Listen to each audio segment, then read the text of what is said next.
We're going forward again. On the way we take a quick look at the recent battlefield. Quite a lot of enemy corpses. I was told that they saw an armoured personnel carrier hit. From the enemy side, the slopes of the heights are quite gentle. Unlike us, the enemy had every opportunity to manoeuvre, especially with equipment. We quickly began to move forward. Without much effort seized another height, which on military maps was designated by the number 503. Occupying an advantageous position, the battery from height 517 for 3 more days fired at the enemy positions, and only when the range of fire began to approach the limit, the battery began to change position, catching up with our troops who had gone forward. On the way we passed the small town of Modri Cayman. It was located in a rather narrow gorge, in the middle of which flowed a small river, and on the other side of it, clinging to the rocks, stood cosy houses drowned in the greenery of coniferous trees. We were in a hurry, and did not even have a chance to stay in town for at least an hour. In summer it is especially beautiful here, I think. By evening the battalion, which was supported by my battery, was entrenched on the crest of a mountain spur. Here we'll pass the time until morning. The battalion commander settled down near a large rock, 2 meters high and about the same width. The soldiers stretched some tents, lit a blowtorch, which they used to warm the big boulder. It was quite tolerable, even warm, especially since the battery foreman had sent me a wicker with a 10-litre bottle of grape wine in it. We lay on the pine and sipped the sour wine. Soon the fatigue and tension of the past day did its work, and we fell asleep. The night in the mountains is cold, but the blowtorch worked reliably and heated us. The soldiers, of course, had a harder time. In the morning after breakfast the battalion was raised to the attack, expecting to continue the offensive, but the enemy offered stubborn resistance, and the battalion lay down, pinned down by rifle and machine gun fire. Soon the enemy tried to counterattack. The battalion and my battery had to repel the counterattack. The fight lasted all day, but neither we nor Hitlerites managed to change the position of the sides. I carefully studied the enemy's defense in the stereo tube, trying to find machine gun nests, which did not allow the battalion to develop the offensive. I noticed that the enemy's machine guns are similar to ours in rate of fire. The German machine guns have a higher rate of fire. Soldiers' helmets of the enemy also look more like ours. Soon I noticed behind one of the stones a papaha, similar to the Chapayev's, which was worn by my friend, the commander of the 5th Battery Kazimir Kaminsky.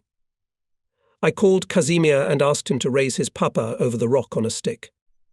He asks with astonishment why I explain to him that I'm watching my opponent, but I can kind of see him. He laughed that I was obviously hallucinating, but raised his cap. I informed him that I could see him on the enemy's side. He in turn asked that I raise my cap. He was surprised to hear that he saw me, or rather my hat, on the enemy's side. It was clear we were fighting each other. We decided to report this to our battalion commanders. The commanders didn't believe it, but just in case they went to the stereo chimneys. What was the surprise and amazement when the commanders recognized each other? It turns out that the 1st Battalion had been fighting with the 2nd Battalion all day. We reported about it to the regiment. Soon the regimental command arrived to find out what was going on. It turned out that the night before the battalions went on different spurs, which in some place converged in front of each other, which led to confusion. While the battalions were fighting with each other, the enemy managed to move away to a decent distance, and all the next day we had to chase him to prevent him from gaining a foothold on a favourable line. And we had a lesson for the future: the mountains are no joke. For several days we have been fighting in mountainous and wooded areas. The weather was the worst: rain with snow, cold, damp wind, icy rocks. Overcoats were soaked through, swollen, and by evening they were covered with ice crust. At night we escaped from the cold somewhere behind a big stone or a rock ledge. It is good if we are near the battalion commander who has a blowtorch. Somehow it helps to have wine, which is brought by my ordinarets in the evening, an invariable lash. There is a sea of wine here. Soon the order is to surrender our section to another division, and we come down from the mountains and continue the offensive along them, so that they remain on our right. But still we are down, here are fields, arable land and warmer than in the mountains, although there is much more mud. The enemy, having realized the futility of resistance, is retreating, trying to get behind the River Gron and organize defense there. Well, and we need to pursue him faster to prevent him from gaining a foothold. We go practically without fighting, not counting small skirmishes with the German rearguard. It's the first time I see my battery altogether. We move in one column on the asphalt highway, following the battalion. My battery is horse-drawn. Each gun is pulled by 6 horses besides. Each gun has several wagons with property and ammunition. Each gun number should have a riding horse, but there are none, so the soldiers of the units ride on wagons. I am ahead of the battery on a beautiful, slender stallion dark grey with apples, on the sides white. This is the horse that in Romania we took in the royal cart, behind me riding Platoon Commander Diminsky and scouts. I, like a cavalryman, have spurs on my boots, on the left side of the checker. However, these attributes were the usual uniform of every artillery officer. The picture is impressive. The column is moving in the correct formation at the proper distances. Rested horses are easy trotting, knocking out sparks with horseshoes. We pass a small Czechoslovakian town of Levas. In the nearest village we stop for the night. The river Hron is not far ahead, our defence is on it. The enemy is on the opposite bank. Judging by the map, the river is small. Its width does not exceed 100 metres. But here the river comes out of the mountains, and the current, of course, strong. In addition, the winter is warm and the river does not freeze. As it turned out later, it was so. This is all to the fact that we had to force it. Meanwhile, the 1st Battalion of the 13th Guards Airborne Regiment, which I support, was ordered to defend the village of Tikau-Breznica, replacing there the Cavalry Corps units. I could hardly find this village on the map. It is located on the bank of the River Gron in a mountain valley. There is a highway and a railroad to it, but all this is along the river, and the enemy, of course, will not allow us to move along the road. It is under his constant aim. We are looking on the map for how to get to this village. The map shows a forest road along the gorge. Apparently it is a logging road. While I was solving the issues of material support of the battery ammunition, food, forage and others, the battalion, which my battery supports, went forward. The battery moved on the road at noon. Soon the road entered a rather dense coniferous forest. I am ahead on my horse with me scouts with Platoon Commander Diminsky. The road gradually rises higher and higher into the mountains. Soon on the right and left through the trees showed bare rocks. The gorge began. To the right and left the slopes of the mountain range go steeply upwards. It is much colder here than where we left from. There is snow everywhere. We have been moving for 2 hours already. It is time to choose a firing position, but there is a dense forest around. Soon we came to the edge of the forest. Further the terrain lowers, and it is obvious from everything that there were forestry operations here. Near the edge of the forest there is a clearing, a forest clearing. It is quite suitable for a firing position. I set a task to the senior officer of the battery to take the firing position and prepare the battery for firing. The firing sector is rather narrow. It is limited by mountain ridges on the right and left, but there is no other way out. And in general, the place for the op is not bad. There is a place to put guns and equip dugouts. Well, me and the control platoon should continue the way forward to the village Tekov-Breznica. According to the map, it is on the bank of the River Gron, along which the front runs. We reached the village without incident when it started to get dark. We crossed the crest of the height that closed the entrance to the gorge from the side of the village, and we saw the whole village like in the palm of our hand. Behind the village we could guess the riverbed. Behind it the terrain goes gently upwards, and further, about 2 kilometers away, a mountain ridge at least a kilometer high rises sharply upwards. The whole area is covered with a deep white layer of snow. A small village can be seen on the other side. The street running from the river towards the mountain range is clearly visible. A village is also visible on the left in the distance, but it is about 4 kilometers away, and you can't see it well in the evening haze. Between the villages is a rather large snow-covered field. The enemy does not reveal himself in any way. No shot, no noise, no defensive structures are visible. Obviously the snow has reliably covered the enemy defences. According to the map, there is a small town of Nova Banja on the right side. It is about 7 kilometers away, and it is not visible, but soon we heard the sounds of church bells from there. There is also a church in the centre of the village where we arrived. We moved forward, into the village. Not a soul on the streets, the front is near. Only on the right outskirts, sometimes a battalion soldier will run from hut to hut. Not far from the centre of the village and the church is a rather large one-story house on a hill. The windows are paneless, and to all appearances, no one lives there. Underneath the house is a massive stone bunker. Apparently, from the roof of the house there will be a good view of the terrain on the enemy side. We head towards this house and leave our horses at the back of it. Together with the platoon commander Diminsky and scouts inspect the house. There is really no one lives in it. Apparently it belongs to some rich man. There are no furnishings in the house, besides we are not interested in them. We climb up into the attic, roofs made of good shingles. We take out a few of them, and the opposite bank of the River Gron as on the palm of our hands. There's no better observation point. I order to equip here an observation post, send a scout to inspect the bunker under the house. There we will rest and shelter from shells and bombs of the enemy. It gets dark quickly, and we descend from the attic. The scout sent to reconnoitre the bunker reports that the local population, mostly women, children and old people, are hiding there. We enter the basement. Massive iron doors and a huge room. A few candles shine dimly, in the shaky light of which we can see the villagers lying on the floor. We stopped at the entrance. We are quickly surrounded by young people, mostly girls and a few young boys. A lively conversation ensues. The village is mostly Slovak, and we can understand their speech as well as ours.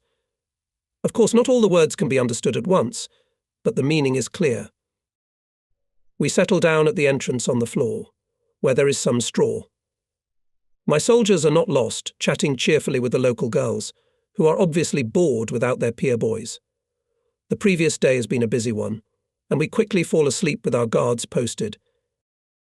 In the morning, with dawn, I go up to my NP, to the attic. The scouts on duty didn't waste time. They dismantled the hog and made a protective wall of bricks in the form of a big letter C to protect the front and flanks from bullets and shell splinters. For more than an hour I sit at the stereo tube, observing the terrain on the enemy's side, especially the village. Usually early in the morning and late in the evening one can detect movement at the Hitlerites. When the kitchen arrives and gives out food, ammunition is brought up, etc., but no movement can be seen.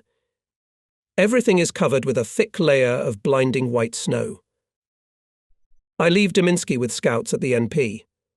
After a quick snack, I went to the battalion commander, agreed on cooperation, and that I with my battery occupy the left half of the village, and he the right. There are a little more men in the battalion than in my battery. We have to find a house where we could live while we are in this village. I stayed in the nearest house. The owner was quite prosperous. The house was spacious. I was given a rather large room with a double bed, a table and other furniture. Soon the deputy commander of the division, Captain Yurchenko, came to my battery on horseback. He will be here, so decided the division commander, obviously because I commanded the battery recently, and to help would not hurt to have a more experienced officer. He was placed in the same room as me. Having consulted with him, I decided to settle my petty officer and his household in the village, and to bring the horses of the gun carriages here. It would be easier to feed them here. In the forest, where they are now, there is no other fodder except coniferous branches. I chose a place closer to the left outskirts, and by evening the petty officer and horses were in the village. The usual front-line work began. From early morning I climbed on the roof of the house in my NP and carefully studied literally every metre of the observation strip. But there was no sign of the enemy, not a single shot, at least from a rifle or automatic rifle. Nor was there any movement either in the early morning, afternoon or evening. One had the impression that the Germans were not there at all. But the civilian population did not show its presence in the village either. Not a single stove was being stoked. No movement between the houses was visible. This told us that there was still an enemy in the village. Realizing that sooner or later we would have to fight here, I decided to shoot a number of points, or, as they say in artillery, repairs in my observation line, so that in case of necessity it would be possible to open fire quickly to hit the target without shooting. For several days I was shooting, recording the gun settings on these repairs. The enemy did not show any reaction. at the firing position of the battery brought in sufficient quantities of fragmentation grenades with a fuse for ricochet firing. They differed in that when they hit the ground the fuse was triggered with a delay. During this time the projectile had time to ricochet off the ground and burst in the air. This increased the killability of the target, because when exploding on the ground, some of the shell fragments went into the ground. I fired several shots at the village, which was located just across the river against our village. The shells fell precisely along the street going up the slope. The shards cut the roof tiles. I calculated that in some of the roofs there must be an enemy NP, and maybe even firing points. Apparently the enemy did not like such shelling. In any case, from the village I heard several machine gun bursts from the houses, almost at the very bank of the river. Unfortunately, these houses were poorly visible because of trees and bushes, but it was already good that the enemy had discovered himself. There was a rather funny incident during this period. At the firing position there was an unpleasant incident. The senior officer of the battery beat up a soldier. I don't remember what the reason was, but I thought that such actions on the part of the officer were unacceptable. I reported this incident to the division commander, and the senior officer on the battery was removed. There were no officers left at the firing position. I decided to send there the commander of the control platoon, Diminsky. He tearfully asked me not to send him to the firing position, as he had never been a platoon commander. Of course, his request was justified. The senior officer of the battery has a lot of duties and needs a solid knowledge of the fire service manual, without which it is impossible to ensure reliable fire control of the battery. Practical experience is needed here. The senior battery officer is actually the deputy battery commander. I myself had little experience in this matter. For 2 months I was a commander of a firing platoon, and that was during a period when the regiment was on reorganization, in May-June 1943, on the Northwestern Front. Our battery was in a firing position, but we did not fire. It was far away from the front, at least 40 kilometers. I had no other option, and I ordered Diminsky to go to the firing position and fulfill the duties of the senior officer of the battery, promising him that at the first opportunity I would relieve him of these duties. Soon I fulfilled this promise. I was sent Junior Lieutenant Doroshenko as senior officer of the battery. He was a sergeant, finished a 3-month course of junior officers, and arrived at the battery. He knew the fire service and coped well with his duties. But that was later, about a week later, and in the meantime Diminsky went to the firing position. The next morning I continued to shoot the repos. I give the command to set the directing angle on the target, level, sight, etc. I give the command fire. I carefully observe the area where the repeater is located. A gap should appear there. The terrain there is relatively flat, obviously an arable field, but now everything is covered with snow. Against its background the rupture should be clearly visible. The time of flight of the shell is a few seconds. About a minute has passed, and there is no rupture. I call on the phone to the firing position, asking if there was a shot. The telephonist answers uncertainly that there was a shot. I call Diminsky to the phone, ask the same question and get the same answer. I ask, what's the matter? Why the uncertain report? If there was a shot, then the bolt should open. In these guns, the breech block opens automatically when the shot is fired, and the energy of the barrel recoil during the shot is used to operate the automatics. Diminsky reports that the gun breech is closed and smoke is slowly coming out of the barrel. I thought that maybe it was a prolonged firing. Such a case is possible when the powder charge is damp. I ordered to take the crew away from the gun to the shelter. A few minutes passed. I called Diminsky again. He reports that there are no changes. The smoke is still slowly coming. I order to open the bolt manually. After a few minutes, Diminsky replies that the bolt does not open. I know that this is possible when the loader forcefully sends the shell into the barrel, and the brass leading belt is cut into the rifling of the barrel, and the bolt opens with difficulty. Taking into account Diminsky's inexperience, I ordered him to remove the crew from the gun and sent the artillery master, who was here in the village at that moment, to the firing position. It took more than an hour for the artilleryman to reach the firing position. Soon he reports to me by telephone that everything is in order. We can continue firing. I naturally asked what happened. He replied that nothing had happened, the shot had been fired, but since it was the first shot of the day, and the air temperature was about -10 to 15 degrees Celsius, the steel had thickened, the recoil was incomplete, the bolt did not open, and the cartridge case did not fly out of the breech. I ordered to scrutinize the barrel channel and the cartridge case, and I was thinking, where did the shell go? In such a case, there must have been an underflight. I took into account such a probability and increased the sight setting to 200 meters, but there was no rupture. Maybe the shell had not exploded? Soon the artilleryman reported that the barrel was fine, but the shell casing was from a shell for the regimental gun. On the flange of the shell casing there is a notch indicating this, but it was not paid attention to. I figured it out. The thing is that the caliber of the regimental gun is 76 mm, like our divisional gun, but it has a short barrel and the charge is reduced. Ammunition from the regimental gun fit ours. I quickly determined on the map where the shell could fly away. It turned out that it did not fly to our village, and it's good that it didn't hit the village. But then, in a casual conversation, I learned that the shell fell on the firing position of battalion mortars. Fortunately, at that moment there was no one at the mortars and no one was hurt, and it was a lesson for me. I called Diminsky to the phone and implored him to be attentive to the duties of a senior officer, to check all the guns and ammunition personally, and not to hesitate to ask what he did not know from the sergeants and soldiers of the squads. Diminsky again tearfully asks to be relieved of his duties as a senior officer. For a few hours in this position, he says, has suffered more trouble than for the entire time in the previous position, although it is also not sugar all the time on the front line, with all the ensuing consequences. I confirmed my promise, but for the time being I required him to fulfill the duties of a senior officer. Further firing of the battery passed without complications.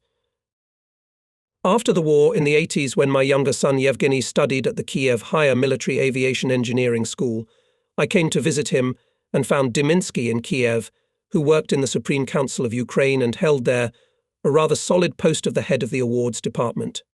He lived in a government house on Rusanovskaya embankment of the Dnieper. We met, recalled the front life, including the episode I have described here. Diminsky remembered it in all details. We laughed, sat over a bottle of cognac, remembering the years of war and his fellow soldiers, living and dead. On the same ill-fated day there was another memorable incident that almost cost us our lives. Having finished shooting, I climbed down from the roof, where my NP was located, and went to the house where we lived with Captain Yurchenko. He was in his room writing a letter to his wife. He wrote to her quite often, and almost everyone had a poem that he composed himself. The poems were naive, of course, but from the heart. He sometimes let me read them to him. It was lunchtime. My orderly was going to bring a pot of lunch any minute. I sat down at the table opposite the window and delved into my shooting records. It was cold on the NP, my hands were freezing, and I had to decipher and write down all the calculations and firing data. Outside the window in the yard, about 20 to 25 meters from our windows, the owner of the house was tarring a stabbed boar. Suddenly there was a sharp whistle of a shell. We knew well from the sound that this shell was flying towards us. Instantly we fell on the floor under the table. This saved our lives. The shell exploded in the yard, not far from the boar that was lying down. The blast wave blew out both our windows, along with the frames. Shrapnel riddled the entire wall where we were sitting. The plaster from the ceiling and walls collapsed in many places. The room was filled with dust and smoke. We quickly jumped out of the room into the yard and ran outside. The second shell could hit the house, especially if there was a fire attack. We ran 100 meters to the bunker under the house, where my NP was. Its door was facing the direction from which the enemy shell came, so we took cover behind the walls of the house on the other side of the entrance to the bunker. Both of us were covered head to toe in lime dust, but that was not the point now. We waited for about 15 minutes. To our surprise, no shots were fired again. We went to the house, where our clothes and the unpretentious articles of our closet were left. The picture was terrible. The explosion had scattered everything in the yard. Judging by the crater and the force of the explosion, it was a heavy shell of 155 millimeters caliber. If it had hit the house, it would have left only ruins. The explosion blew the boar to pieces. Pieces of meat stuck to the walls of the house and hung on the trees near it. The whole wall was riddled with splinters, and not far away lay the owner of the house with his leg torn off, bleeding. How he had managed in a fever, without a leg, to run, or rather to skip 25 meters on one leg, it is difficult to say. He was unconscious. We tried to give him first aid, but we had neither the experience nor the means to do so. Besides, soon a sanitary instructor came running with a bag and began to give the wounded first aid, making sure that we were not hurt. We hardly found our things and went to another house, where the foreman of my battery was with his household. On February 10th, 1945, late in the evening in one of the houses on the outskirts where my battery was located, suddenly entered the house 3 men with weapons, who introduced themselves as scouts of a partisan detachment operating in the mountains, on the other side of the River Gron. They needed to contact our command. The battalion commander assigned them 2 escorts and sent them to the headquarters of his regiment. As I later learned, the partisan brigade in question was ordered to cross the front line and join the active troops in that direction. The basis of the partisan detachment were paratroopers led by the commander of the detachment, Lieutenant Colonel Avdiv, in the rear of the enemy Czechoslovak patriots, and those who hated the fascist invaders from other European countries joined them. So the detachment was international. Moreover, as it became known later, besides partisans, the detachment had quite a large number of prisoners, mostly from among the Hungarians. Hungary was fighting against us on the side of fascist Germany. Soon it became known that the partisan detachment would be crossing the Gron River near the village of Tikau-Breznica, where we were located. I was instructed by the division commander to ensure by the fire of guns that this detachment would cross the front line and cross the Gron. I was transported a sufficient amount of ammunition and also reinforced the battery with 2 122mm howitzers. The thing is that my guns, having a decent range of 12 kilometers, were limited in maneuvering fire along the front, because to the right and left towered mountain ranges of kilometer height. Cannons could not shoot there, the angle of elevation of the barrel did not allow. Howitzers had better opportunities in this respect. They could shoot even at an elevation angle of 80 degrees. Howitzers stood next to my guns at the same position.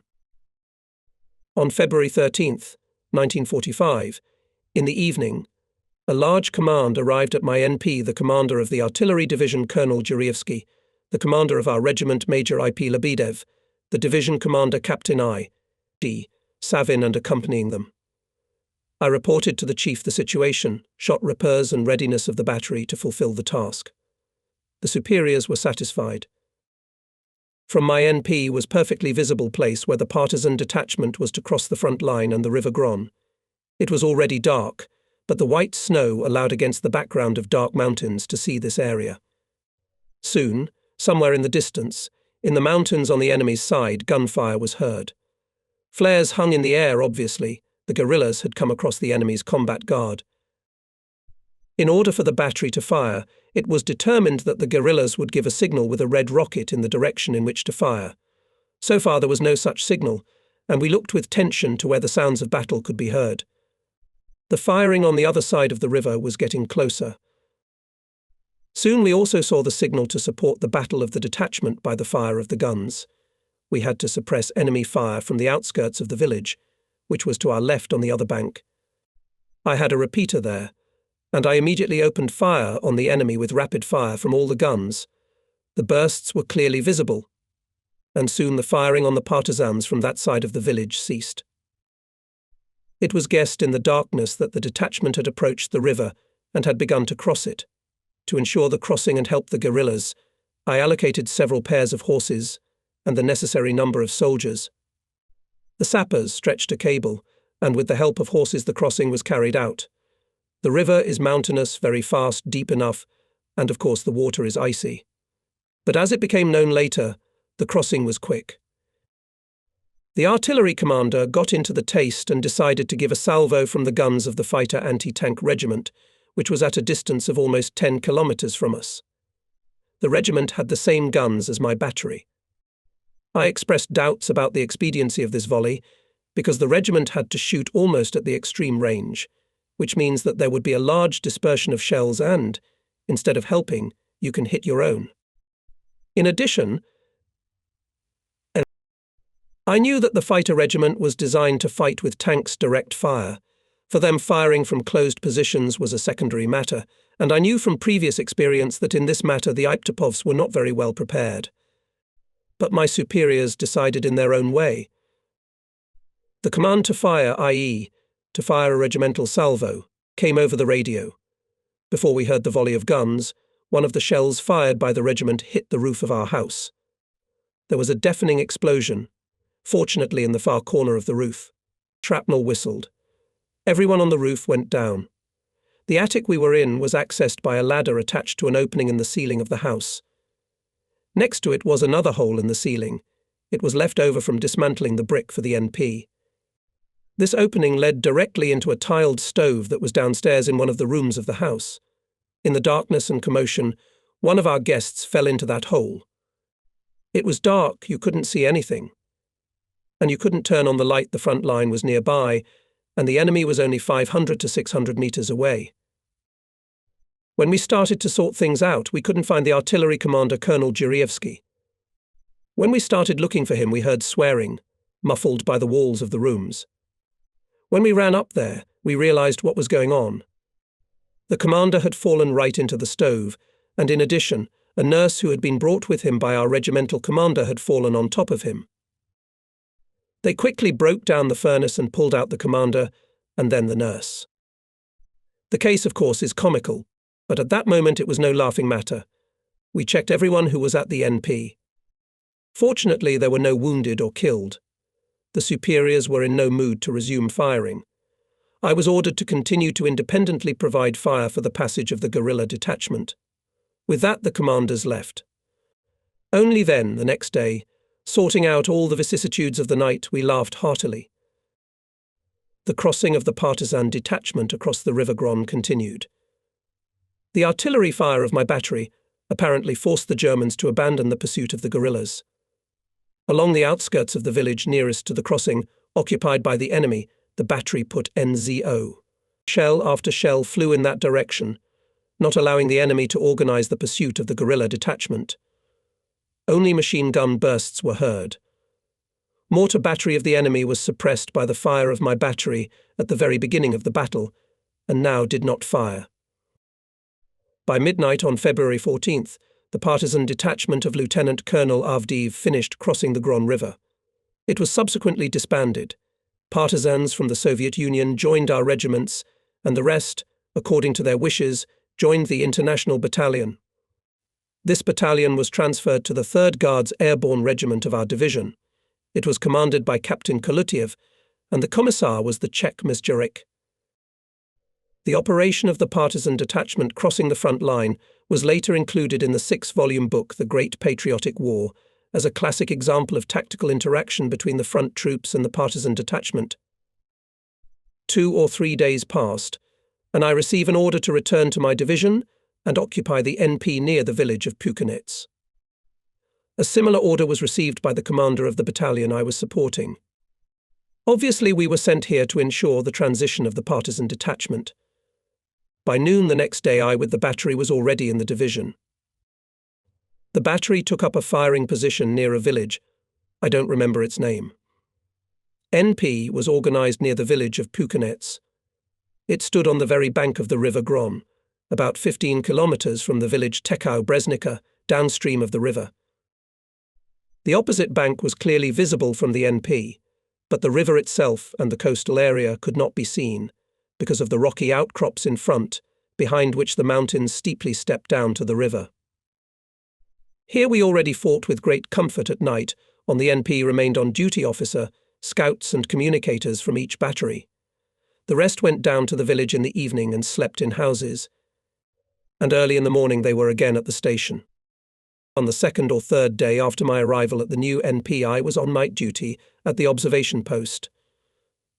The night passed quietly, but early in the morning, when the sun had not yet risen, and there was quite a thick haze, a scout who was on duty near the observation devices ran into the dugout. He shouted in excitement Germans. I immediately jumped out of the dugout, which was next to the observation cells. I looked in the direction where the scout was pointing. Indeed, about 150 meters away there is a chain of German soldiers. I commanded the scouts to open fire with automatic rifles on the enemy. I grab a stereo tube, the scout takes a bussel, the communicators hastily disconnect the phones, and we, under cover of fire of our scouts, quickly retreat back. There is no time to rewind the communication line. The Germans for some time were pressed to the ground by the fire of scouts, but now they came to their senses and opened a strong fire on us. Our 3 automatic rifles, of course, could not stop the German battalion, and the Germans soon began to move forward again, trying to surround us. The thing is that there were no infantry nearby. It was believed that the river and the mountains reliably provide this section of the front, so the enemy decided to punish us. Before leaving the op, I managed to transmit the situation to the division headquarters and to give a command to the firing position of my battery to fight. At the op, the senior officer of the battery, obviously by the machine gun bursts, realized what was going on and prepared to direct fire, but he was afraid to hit us, as the visibility was still poor. Soon there was a raid of enemy aviation on our battle orders. My battery had recently taken a firing position, and the enemy had not yet discovered it, so it did not suffer from the bombing. Our infantry also entered the battle. 2 hours passed, we withdrew about a kilometre, opened fire guns of my and neighbouring batteries. The enemy was forced to lie down. Soon our infantry made a flank counterattack. A firefight ensued. The enemy entrenched on the slopes of the mountains and well saw our infantry, making a counterattack, pouring its strong fire of machine guns, automatic rifles and mortars. A strong battle was simmering all day long. My battery supported the counterattack of our troops, destroying enemy fire points. By the end of the day, the enemy was knocked out of the occupied positions and pushed back behind the River Gron. As it became known later, the Germans, covering themselves with poor visibility of the river section between the villages Tikau-Breznica and Pukanek and the absence of our troops, crossed the river at night and suddenly attacked us, trying to take revenge for the passage of the partisan detachment across the front line. The next day, Romanian troops arrived at our positions, to whom we handed over our defensive section, including me handed over my NP to a Romanian officer artillerist. We moved 15 kilometres down the Gron River, where our offensive operation was to begin. By the end of the day, when it was already dark, we took the battle order in the new direction. My NP was on the edge of the village, in the cemetery. Here my scouts and communicators next to the graves dug cells for observation and installed devices. Nearby were the NPs of our other batteries and the commander of our division. Visibility was very poor. Constant thick haze and fog from the river made it impossible to see the depth of the enemy's defences. We observed only the opposite bank and the trees that covered the houses of the village on the other side. But there was no other choice. The troops were pulled up here. The positions of our troops were equipped here in advance. For the first time, my battery was placed on a position prepared by sappers, with trenches and even dugouts.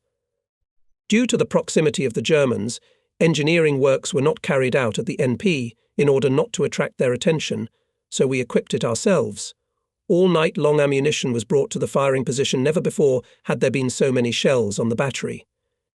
This testified to the fact that they were working hard in the rear. We were preparing data for firing.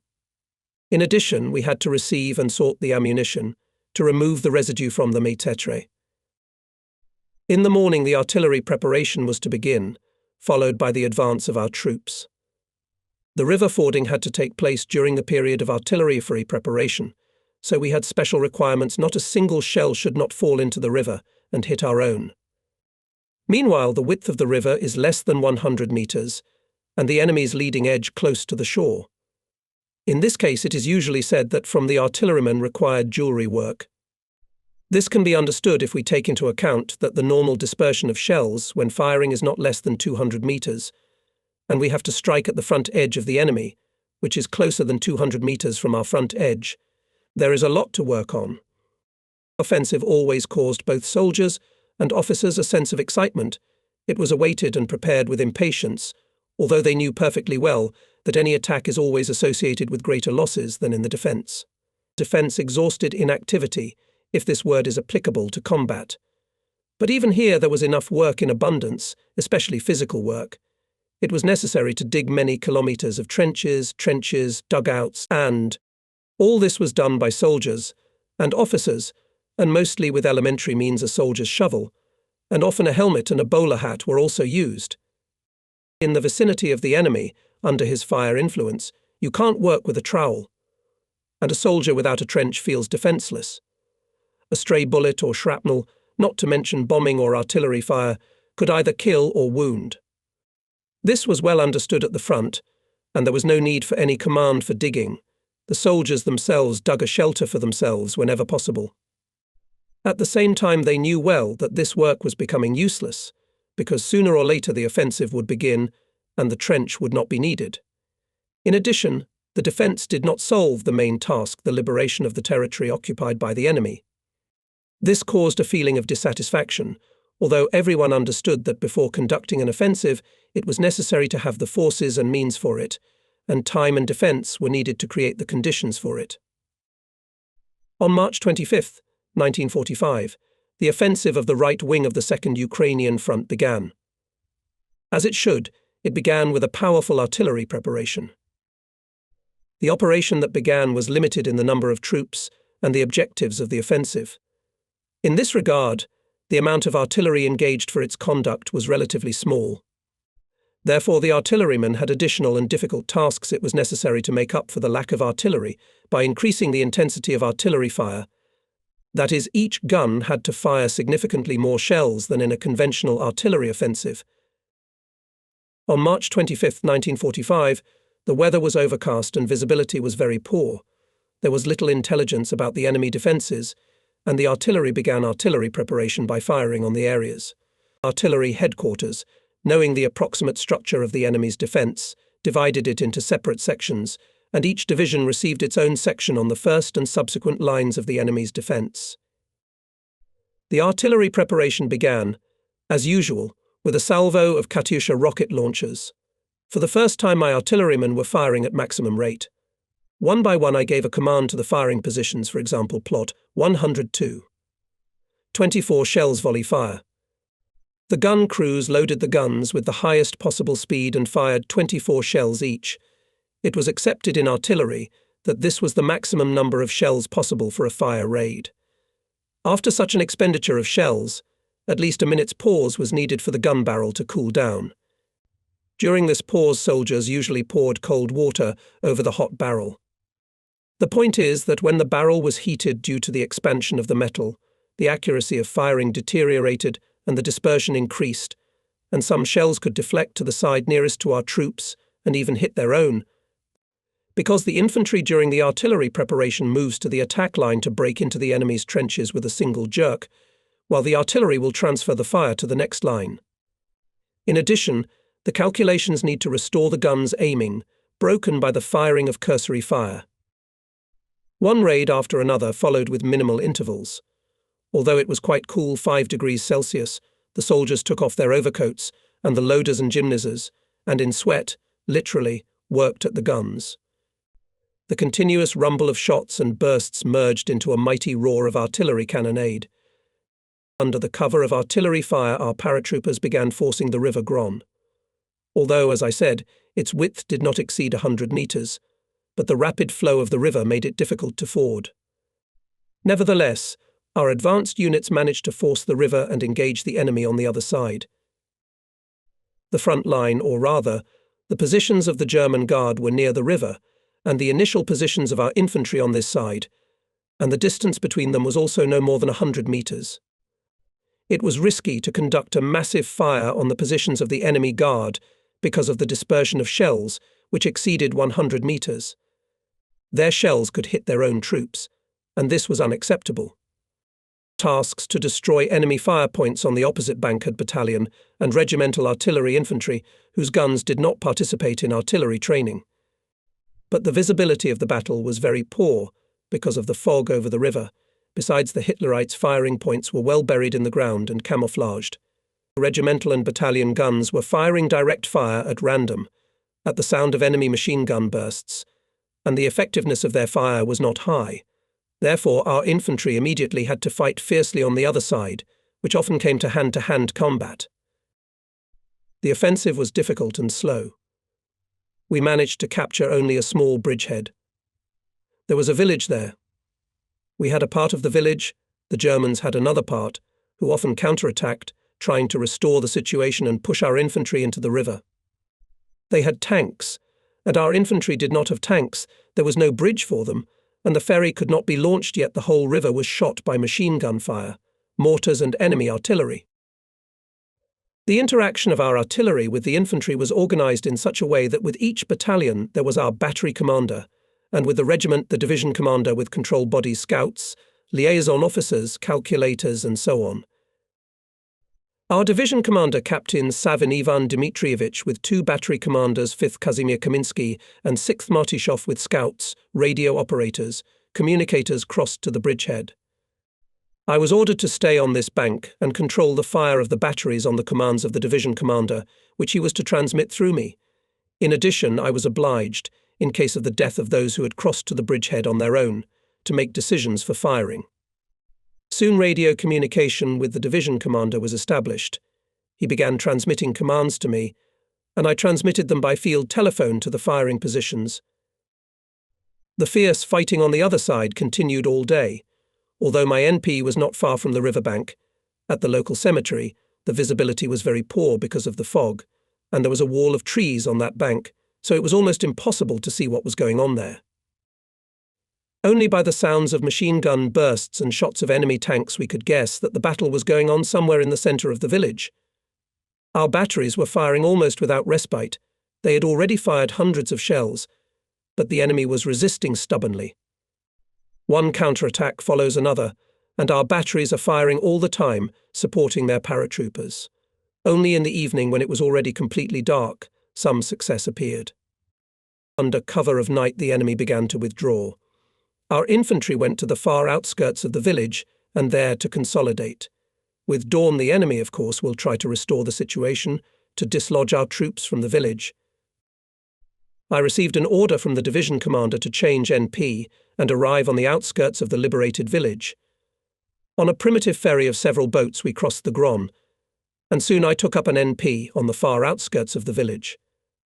The battle has quieted down, only separate shots and occasional machine gun bursts can be heard. The guards are not slumbering. Under the cover of darkness, the troops are crossing the bridgehead, even managed to transfer a few tanks. The night passed relatively quietly. In the morning, the battalion, which I support, rose to the attack. Together with the battalion commander moved, and I with my scouts, communicators, radio operators. The enemy is retreating.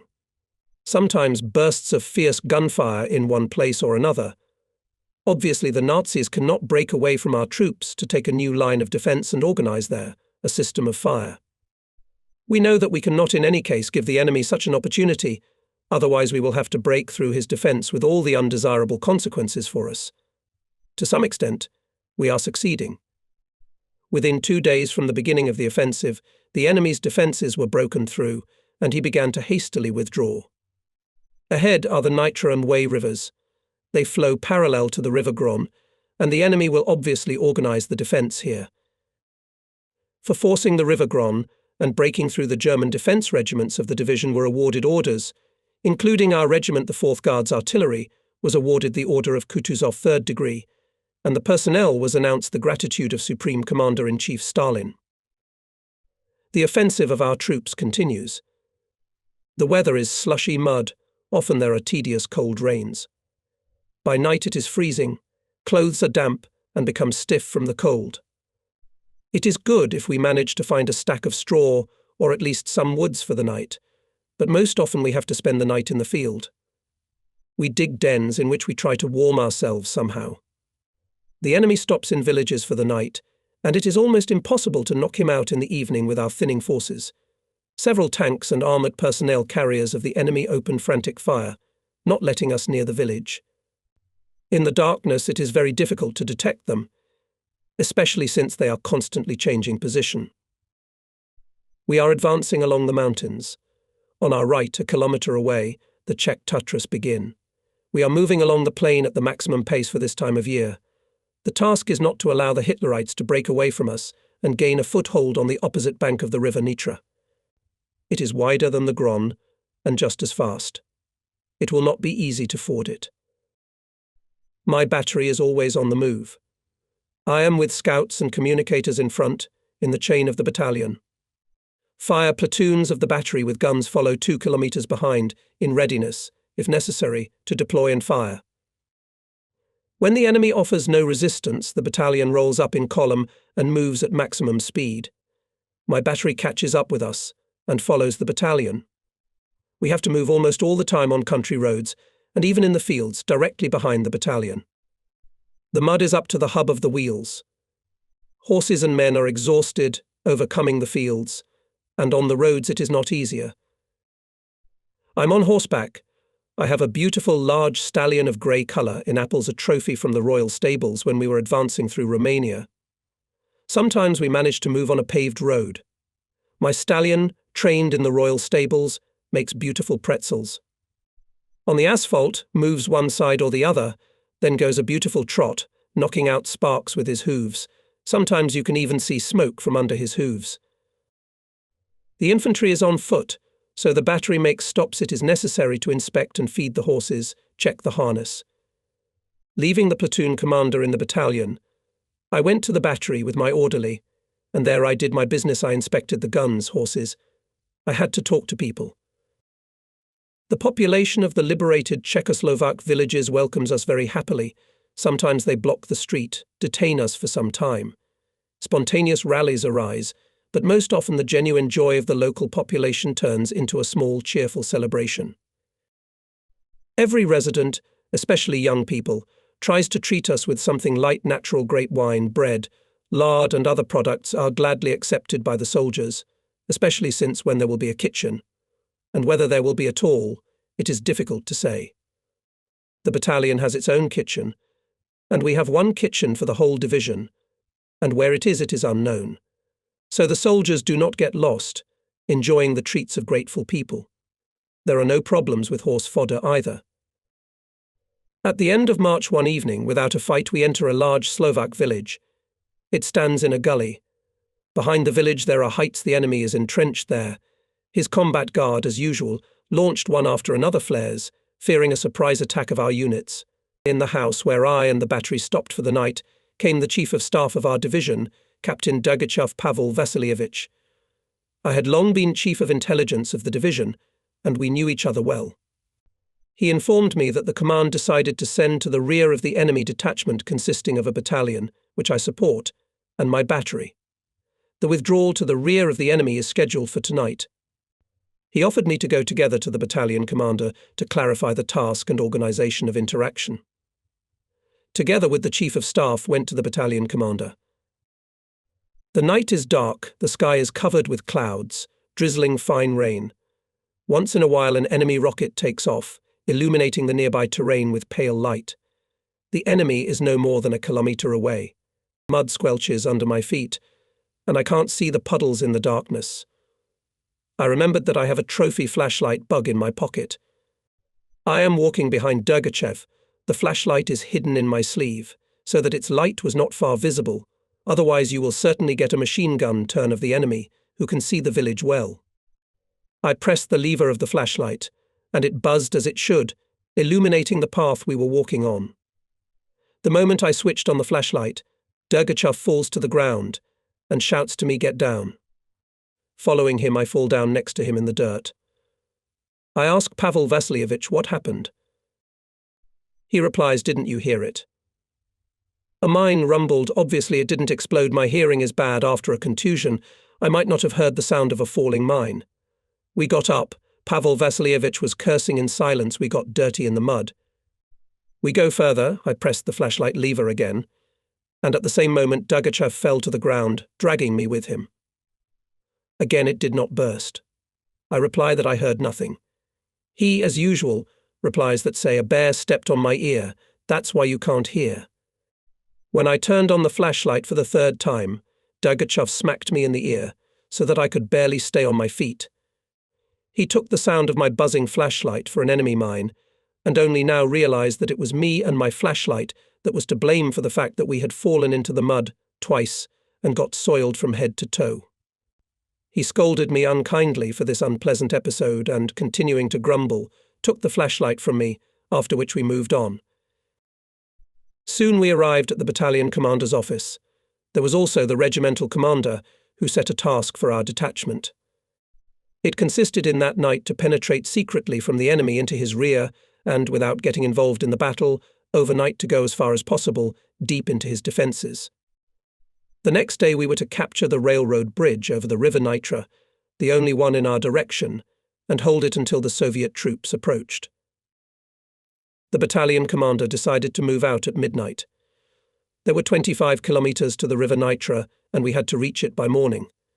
The task is not easy, although we are not accustomed to operate in the rear of the enemy. On preparation for the raid left no more than 3 hours. We have to do a lot of things. There, in the rear, every mistake can cost a lot, and there is nowhere to wait for help. We must rely only on our own forces. We'll move without roads directly so it's safer for the squad, but for me it's a great difficulty. The cannons will have to be dragged across the fields, across the ploughing. Each cannon is pulled by 6 horses harnessed in pairs, one pair after another in a tsuga. With such a cavalcade will not be easy. I gathered platoon and gun commanders, told them the task. Together we decide how to be, especially with sleds. I quickly thought over the proposals and decided to take only 2 horses for each gun and 1 horse-drawn wagon with ammunition for each gun. If necessary, the horses from the wagons can be harnessed to the gun harnesses. The battery is hastily preparing for the raid. The wheels of the guns and wagons are well greased. Tarpaulin carts with oats are prepared on the horses' heads so that they would not accidentally rumble, especially when we will pass through the enemy's front line. A lot of other little things at first glance, which should not be missed. Soldiers receive dry rations, breadcrumbs, lard and porridge concentrate in briquettes. The guns are inspected, ammunition is wiped clean of grease, etc. 2 guns and an ammunition platoon from the battery are going on the raid. The rest of the staff, together with the remaining horses, under the command of the battery petty officer, will move with the division. People are well aware of the complexity of the task, carefully prepare, there is no time to rest. At 23.00 the battalion begins to move toward the front of the enemy. Ahead of the reconnaissance, my battery follows the battalion, closing its column. On the outskirts of the village the column stops. There is no sound, especially not a light. Smoking is strictly forbidden. Responsible moment, will we be able to pass the front edge of the enemy unnoticed? The success of the task depends on it to a great extent. It is necessary that the enemy did not notice our detachment before the time. Languid minutes of waiting for the signal. Reconnaissance must silently destroy the enemy's combat guard. Our scouts have no experience in this business, but anything can happen. If you cannot do it quietly, it is unlikely that the squad will be able to fulfill the task. Most likely, we will have to fight to break forward, and this is a loss of suddenness of action and time. But here is a quiet whistle, a conditional signal, which means that the enemy's combat guard was destroyed silently, without a single shot, with only knives. The scouts, in order not to alert the Germans, continue to launch flares, which was done before by their combat guard. It also helps us. The terrain on the front of the enemy in the light of flares is viewed, and this allows my guns to pass through the enemy trenches without complications. The enemy's leading edge is passed. The squad is silently rushing deep into his defences. We move directly, without a road. The night chill has frosted the ground, and the horses confidently pull the guns, although 2 horses have to work for 6. Calculations help horses when it is necessary to overcome some obstacle, a trench, a ditch, a funnel, etc. Scouts worked well, not a single shot in our direction from the enemy, which means that our column is not detected. Flares at the front of the Germans were left far behind. The detachment stops. It is necessary to take a break, to wait for the scouts, who covered our column when it passed through the front edge of the enemy's defence from the flanks. We must check if no one has fallen behind. And I, in addition, need to give a break to people and horses which were going at maximum pace, almost running. Discipline is maintained strictly, not a sound, not a light. Soldiers talk only in whispers and only when necessary. Smoking is strictly forbidden. The soldiers themselves follow this, realizing that the violation of secrecy can lead to severe consequences. Scouts are approaching. Soon the column moves forward. I have a riding horse. I left my staff horse with the petty officer. The horse is well trained, follows all commands from the word, and it would be a pity to lose it. I took one of the horses of the gunnery harness under the saddle. If necessary, it can be harnessed to the gun if any horse is out of order. The battery closes the column of our detachment. Last comes the wagon of the second gun with ammunition. On it I have mounted a hand machine gun, a Dexiar as it is usually called. Surprise can arise from any side, and we must be ready to repel a sudden attack of the enemy. Soon we notice that on the right along the road, which our detachment began to cross, a column of vehicles with camouflaged headlights is moving. Part of the column, which did not have time to cross the road, including my battery, stopped. The soldiers lay down, prepared for battle. German vehicles pass without noticing us. The night is dark, the sky is covered with clouds, and this is to our advantage, although in the darkness we have to stumble and fall. We continue moving forward at a fast pace. Suddenly we heard a horse's hoof stomping behind us.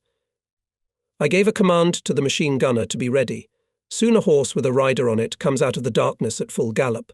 At full gallop the rider jumps off the saddle and falls to the ground. The horse rushed forward without the rider. We ran up to the rider. It turned out that it was the commander of the control platoon, Diminsky.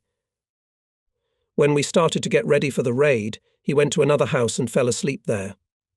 The battery petty officer, who remained in the village, accidentally discovered him and woke him up. Diminsky grabbed the first horse he could find, jumped into the saddle, and rushed to catch up with us. Later it turned out that it was my horse, which I had left with the petty officer. I scolded him properly. I had no time for him when we were going on the raid, and he had to take care of himself and his platoon. 2 hours had passed since we had gone behind enemy lines. Diminsky was riding our way. The horse, an intelligent animal, understood what was wanted from it, and found its way to the column by itself. At the same time, the fact that 2 hours after our exit the enemy did not find that his combat guard had been destroyed indicated that he did not yet know anything about our raid. Dawn was approaching, but it was still dark. The road has gone downhill. Ahead must be a river and a large village. It can be guessed by the barking of dogs and the singing of roosters. The village itself is not visible yet. It is impossible to bypass the village. There is a bridge only here in the village, so we'll have to fight our way through. So far our detachment has not been detected, and the suddenness is on our side, though it is, of course, a temporary factor. The column stops before reaching the village. We must pull it up and get ready for a fight. In such a large village there is undoubtedly a garrison, and evidently not a small one. Soon we moved forward. The road is gradually going downhill. The column is drawn into a deep and long gully, along the bottom of which the road runs. Its sides go steeply upward, rising to a height of 8 to 10 meters. I stop the battery. There is a village ahead, which means that any minute now a battle will break out, and I with my battery will find myself in a ravine, where the guns can't turn around, and there is no way back. I sent scouts ahead. They soon return and report that the ravine goes all the way to the village. I give the command to unhitch the harnesses and turn the guns in the other direction, that is, backwards. The sides are not high yet, and we manage, though with difficulty, to turn them around. We hitched the guns to the sledges and drove out of the ravine. At that moment a firefight started in the village. Obviously, our reconnaissance entered the battle with the enemy's guards. It is dark, nothing can be seen. Only flashes of shots and tracer bullets flying in all directions show that the battle is going on somewhere closer to the center of the village. I commanded the battery to move to the right of the ravine, take up a firing position, and prepare to fire. In the darkness the guns move into position. Enemy rockets help. In their light we manage to quickly take the position and turn the guns towards the village. The battle is already in full swing there. Machine gun and machine gun bursts, frequent bursts of hand grenades, shouts of hurrah can be heard. Tensely I look ahead into the village, but nothing is visible except for roofs and trees, which are sometimes caught by the light of another rocket.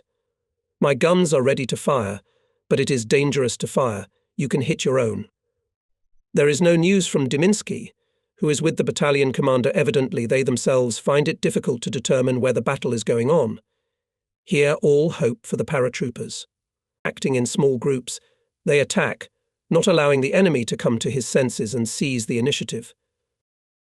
I sent forward Scout to find out the situation. In about 10 minutes he came running back and, out of breath, reports, or rather, shouts tanks. I tried to find out from him whose tanks and where they were. I immediately marvelled at the absurdity of this question. Whose tanks could be in the rear of the enemy, where the battalion started the battle? I questioned the Scout thoroughly. Where did he see the tanks? The Scout shows his hand to the left, behind the ravine, at the bottom of which is the road to the village, and where most of the battalion column is located. Until my eyes hurt, I look in that direction, where the Scout showed me, but in the darkness I can't see anything, and in the light of the enemy's rockets, away from them, the darkness seems even thicker. I send a Scout over the ravine with the task to clarify where the enemy tanks are. Through the crackle of machine gun and machine gun bursts, I sometimes hear the muffled sound of engines. Obviously, this is the target for my battery. I give the command tanks on the left. The crews hardly turn the guns to the left. The second gun must be rolled forward to the left, otherwise it will be at the back of the first one's head, because before that the guns were turned to the village. The second gun's crew is trying to roll it out, but it is not strong enough. I give a command to the first gun crew, and all who are here to help roll the gun out. The ground is sandy, there are small bushes everywhere, and the gun is moving forward with difficulty. The soldiers are pushing hard on the wheels. We must be faster. The tanks will not wait for us. Finally, we manage to roll the gun to a position suitable for firing. It is still dark. I run forward to the ravine, trying to see something in the darkness. Flashes of shots and rockets interfere. Finally, I hardly manage to see the movement of a dark heap, which looks more like a hay wagon. This is the enemy tank. It is about 150 to 200 meters away. I run back to the gun, try to show the gunner where the tank is, but he doesn't see it. Finally, in the pale light of another falling rocket, I manage to see a silhouette. I myself rushed to the gun sight panorama, rotating the panorama wheel. With difficulty, I found the dark spot of the tank. The gunner ducked to the panorama, saw the target. I give the command on the tank. Armor piercing, sight 12. Fire. The gun crew clearly fulfills the command. There was a deafening sharp sound of a shot. The flame of the shot blinded both me and the crew. But the sound of the shell hitting the armor, and then the sound of its ricochet confirmed that the shell hit the target. From the machine, a series of red rockets. I was even frightened at first. Did I really hit my tank? But immediately the thought prompts what their tanks can be here, in the rear of the enemy. I give a new command. Fire again. There is a sharp sound of a shot and again ricochet. I understood, obviously, it is a heavy Tiger. Our armor-piercing shells do not take it. While the red rockets were falling, I realized that there were 2 tanks moving there. By this time, my Scout reported that along the outskirts of the village 2 more tanks were approaching the exit from the ravine. I realized that Hitlerites intend to come from both sides of the ravine, squeeze the battalion column there, and crush it with tracks. There's no time to hesitate. I give the command Podkalaba. Fire. I run up to the second gun. Show the gunner the barely visible silhouette of the second tank. At this time, the first gun is fired. A characteristic sound is heard, as if the shell is bogged down in something. This indicates that the shell hit the tank. A shot of the second gun sounds, and again the same sound. Both tanks stopped. German tankers began to jump out of the tanks. In the heat of battle, I grabbed a hand machine gun, fell with it on the ground between the guns and started firing short bursts at the fleeing Germans. Our paratroopers from the battalion column, who until then had been anxiously watching the enemy tanks, emboldened by the powerful sounds of my gun's shots, rushed forward to the enemy tanks, catching the tankers. It is impossible to shoot from a machine gun. I remembered that I was, after all, the battery commander, not a machine gunner. But the youthful excitement of the battle worked, because I was only 21 years old. While my battery was fighting with tanks, it dawned. With binoculars, I tried to see what was being done in the village, where the main battle of our squad was going on.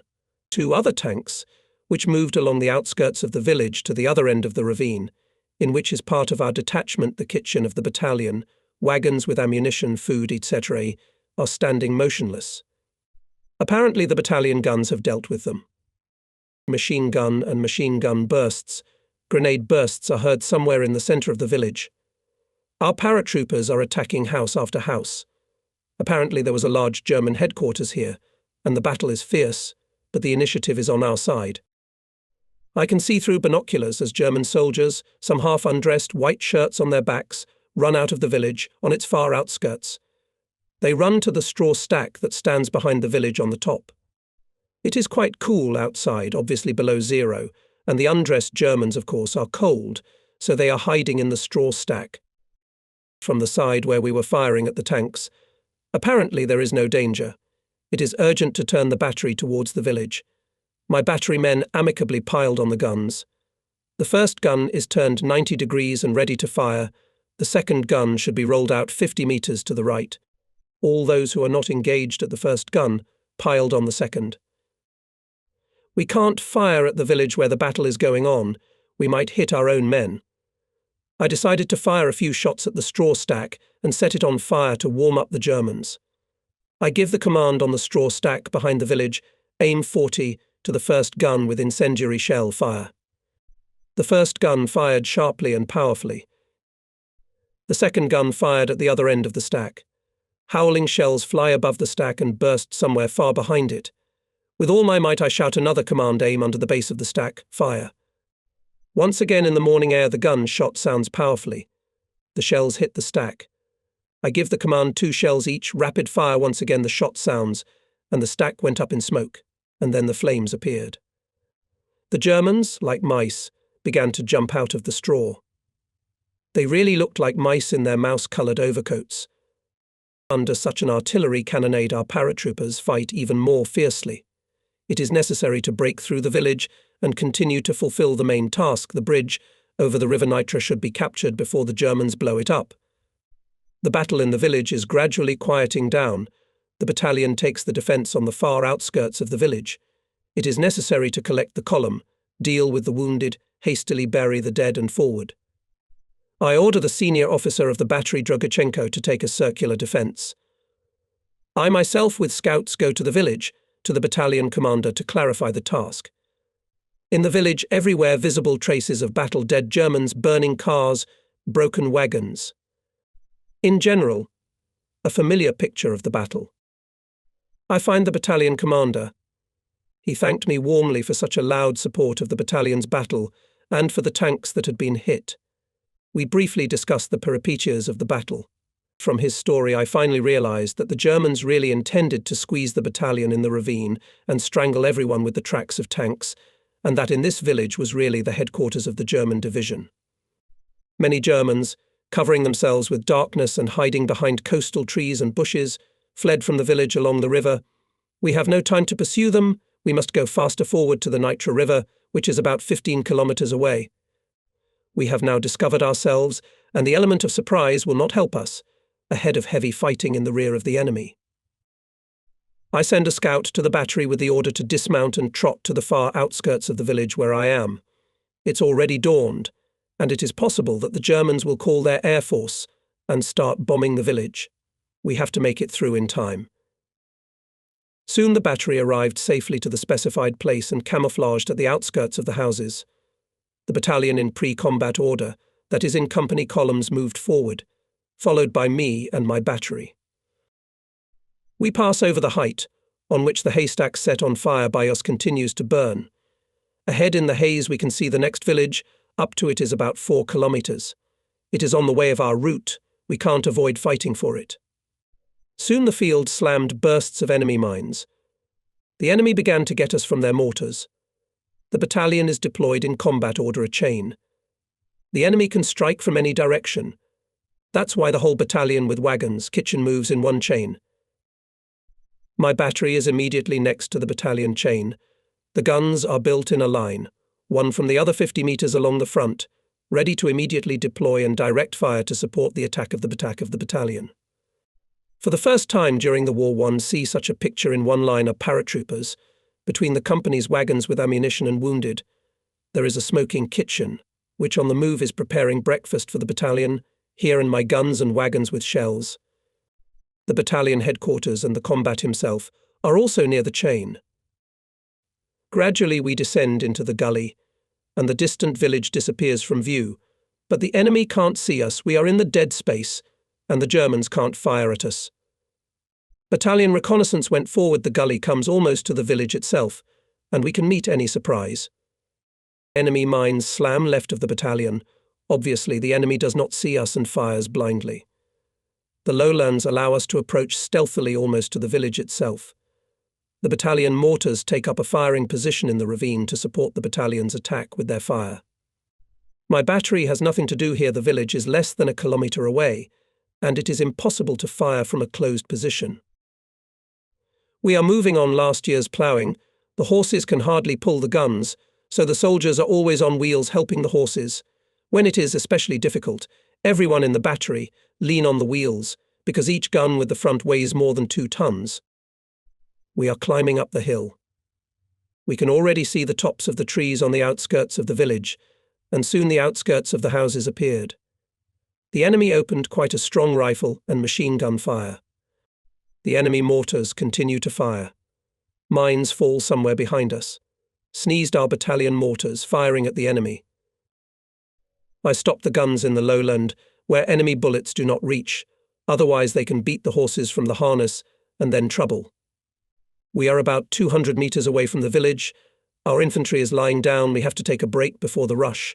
Battalion mortars continue to fire at the enemy. Mines lie on the outskirts of the village, where his front line. Soon the battalion commander gives the command to attack. The soldiers of the battalion get up and run. A fierce cry of hurrah carries over the chain. The Germans are afraid of him, and you cheer yourself up with this shout. Here in the chain there are wagons, kitchen, and my guns. On the run we are shooting with automatic rifles and machine guns. I have a captured German machine gun. The scouts brought it when they fought for the village in the morning. I notice that I, together with everyone else, shout hurrah, hurrah, pouring machine gun fire on the outskirts of the village.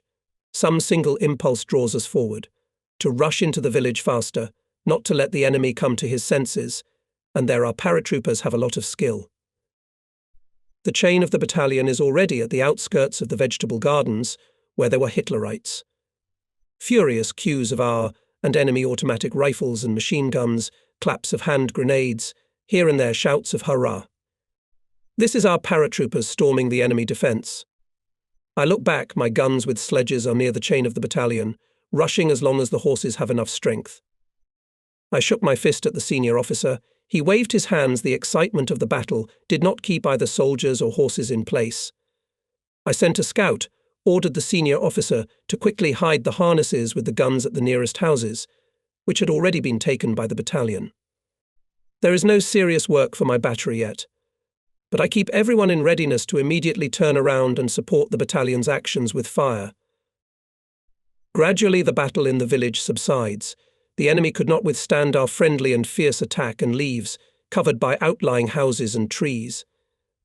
The battalion is positioned in the centre of the village and on its far outskirts. They hastily summarize the battle, give first aid to the wounded, as if there are no dead. The kitchen soon begins to give out breakfast, the usual front life. A battle is a battle, but it is necessary to be refreshed. My battery on the near outskirts of the village also settled down for breakfast. We have no kitchen, only dry rations, but resourceful soldiers have already got hot food from the battalion kitchen and brought it to me. Having had a quick snack, I left the village. There was a ridge of heights to the right of us behind the village. I couldn't see what was there. I had to look. I climbed to the crest of the height ahead are arable lands, hills, some trees, plantings. A small village is visible in the distance in the haze. It is about 3 kilometers away. I look through binoculars and suddenly I see a chain of soldiers moving from the village towards us. They are about 800 to 900 meters away. It was hard to see what kind of a chain, whose chain it was.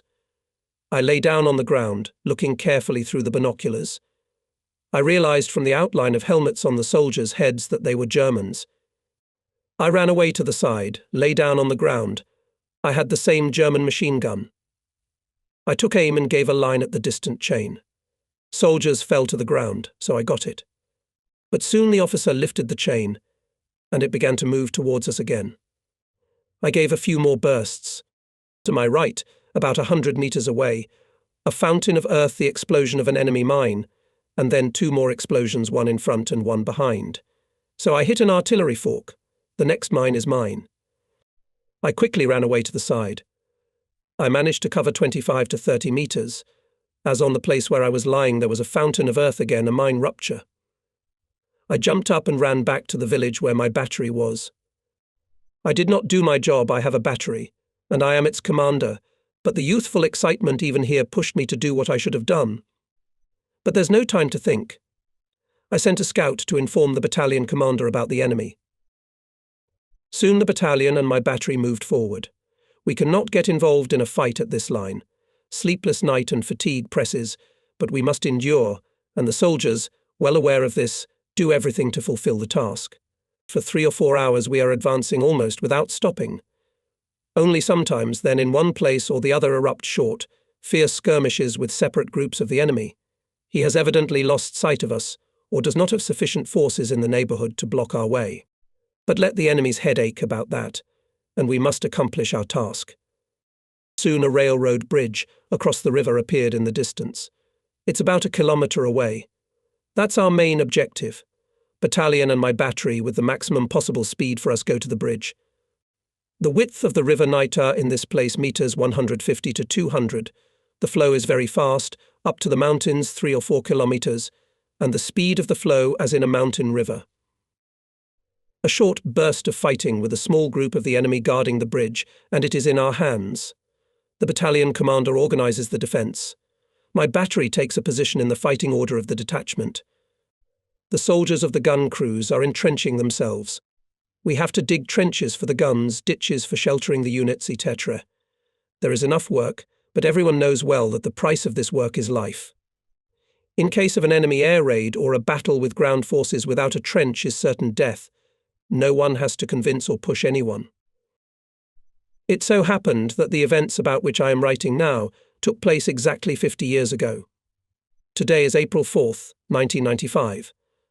Of course, many details of those battles have already been forgotten and obviously cannot be recalled. But that is not important.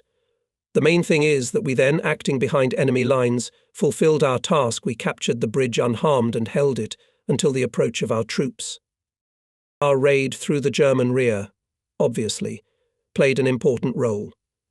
In any case, in the offensive zone of our division, the enemy began to hastily withdraw. Soon our detachment joined the main forces of the division, and we together with all the others continued the offensive through the territory of Czechoslovakia, now in the direction to the northwest, to Prague.